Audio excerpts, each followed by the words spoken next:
সুপ্রিয় দর্শক শ্রোতা, আসসালামু আলাইকুম। আশা করি আপনারা সবাই ভালো আছেন। বাংলাদেশ সেনাবাহিনীকে অন্তর্বর্তীকালীন সরকার ম্যাজিস্ট্রেসি ক্ষমতা দিয়েছে।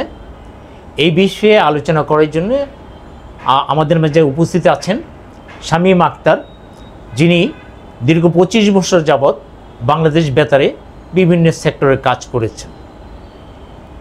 আপনি কেমন আছেন? আলহামদুলিল্লাহ, ভালো।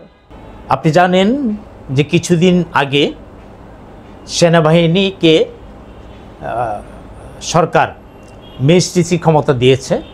তো আপনি এত দীর্ঘদিন বাংলাদেশ বেতারে চাকরি করেছেন, অনেক অভিজ্ঞতা আপনার আছে। সেই অভিজ্ঞতার আলোকে এই যে ক্ষমতা দেওয়া হলো, এটা আপনি কীভাবে নিচ্ছেন? ধন্যবাদ আপনাকে।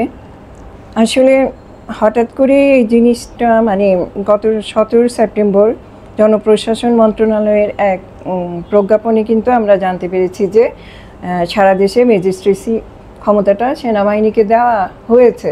কিন্তু সেনাবাহিনী তো রাস্তায় আছে, তারপরও কেন দেওয়া হলো? এটা কিন্তু শুধু আমার একার না, আপনার আমাদের সবার জনগণের একটাই প্রশ্ন যে হঠাৎ করে এই সিদ্ধান্তটা কেন হলো।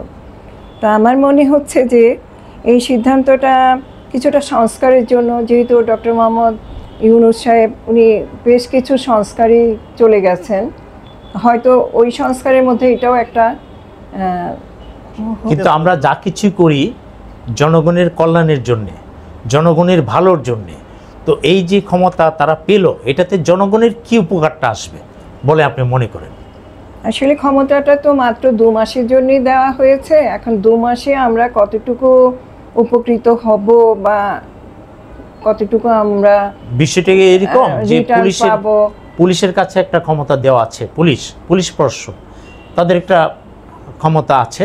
তো সেক্ষেত্রে সেনাবাহিনীকে দেওয়ার অর্থ কি যে আমাদের দেশে দুর্নীতি বলেন, ডাকাতি বলেন, চুরি বলেন, এইগুলি কি বেড়ে গিয়েছে, যার জন্য এই তাদেরকে ম্যাজিস্ট্রেসি ক্ষমতা দিয়ে এটা দমন করার চেষ্টা করছে, কিংবা রাজনৈতিক কোনো কিছু দমনের জন্য এটা ব্যবহৃত হবে? আসলে আমাদের দেশের দুর্নীতিটা এত বেশি যে এখন সংস্কারের মধ্যে অনেক কিছুই পরিবর্তন আনতে হবে। এটাও কিন্তু একটা পরিবর্তনই, তাই না? তো যেহেতু সেনাবাহিনী রাস্তায় আছে, তারপরও এই সিদ্ধান্ত সরকার নিলেন, তো আমাদের মনেও একই প্রশ্ন।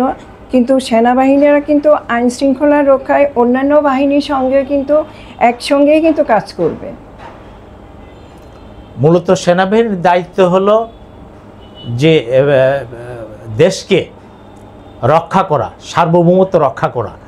তো এদেরকে অতিরিক্ত এই যে দায়িত্ব দিয়েছে, ম্যাজিস্ট্রেসি যে দায়িত্বটা দিয়েছে, রাইট, সেটাতে কি আপনার জনগণের যে একটা স্বাধীনতা, কিংবা জনগণের যে মত প্রকাশের স্বাধীনতা বলেন, চলাফেরার স্বাধীনতা বললেন, এগুলিতে কোনো বিঘ্ন সৃষ্টি হবে কিনা? বিঘ্ন তো সৃষ্টি কিছুটা হবে। যেমন ওনাদেরকে যে পাওয়ারটা দেওয়া হয়েছে, ম্যাজিস্ট্রেসি পাওয়ারটা, সেটার মধ্যে কিন্তু থাকছে যে যদি কোনো লোক অপরাধ করে অন দ্য স্পট তাৎক্ষণিক কিন্তু সেনাবাহিনী অ্যাকশন নিতে পারবে, যেটা আগে ছিল না। তাকে অ্যারেস্ট করতে পারবে, তাকে জবাবদিহি করতে পারবে, তাকে জেলখানায় নিয়ে যেতে পারবে, তাকে আবার জামিনেও ছুটিয়ে আনতে পারবে। অল পাওয়ারটা কিন্তু ম্যাজিস্ট্রেসির মধ্যে চলে আসছে। আমরা কিন্তু দেখেছি অতীতে যখন দেশে যে কোনো দুর্যোগপূর্ণ অবস্থার মধ্যে তখন জরুরি অবস্থা জারি করে তখন সেনাবাহিনী তাদের ম্যাজিস্ট্রেসি ক্ষমতা তারা প্রয়োগ করে। কিন্তু রাষ্ট্রে তো এমন কিছু হয়নি যে জরুরি অবস্থা দেখা দেয়নি যে সেনাবাহিনীকে ম্যাজিস্ট্রেসি ক্ষমতা দিতে হবে। আমি যতটুকু তথ্য পেয়েছি, তথ্যটা হচ্ছে যে আসলে ওই উদ্ভূত যে পরিস্থিতিটা এখন চলছে, সেই পরিস্থিতির উন্নতির জন্যই কিন্তু সেনাবাহিনীকে এই ম্যাজিস্ট্রেসি পাওয়ারটা দেওয়া হয়েছে। তবে অনেকেই ভাবছেন যে দেশে হয়তো বা একটা মার্শাল্য দেওয়া হয়েছে, কিন্তু আসলে তা না। দেশে কোনো মার্শাল্য দেওয়া হয়নি। সেনাবাহিনী যথারীতি রাস্তায় আছে, ওনারা চলছেও রাস্তায়। শুধু একটা এক্সট্রা পাওয়ার ওনাদেরকে দেওয়া হয়েছে, সেটা আমাদের ভালোর জন্য, দেশের উন্নতির জন্য। ধন্যবাদ। তো আজকে এই পর্যন্ত শেষ করি। আপনাকে অনেক অনেক ধন্যবাদ আমাদের সাথে সম্পৃক্ত থাকার জন্যে। আশা করি আবারও কোনো একটা অনুষ্ঠানে আমরা আপনাকে পাবো, সেই জন্য আপনাকে ধন্যবাদ জানাই। প্রিয় দর্শক শ্রোতা, আজকে আমাদের এই আলোচনা পর্বের এই অনুষ্ঠানের এখানেই সমাপ্ত ঘোষণা করছি। আশা করি আপনারা আগামী যে কোনো অনুষ্ঠানে আমাদের সাথে থাকবেন, চশমা চ্যানেলের সাথে থাকবেন।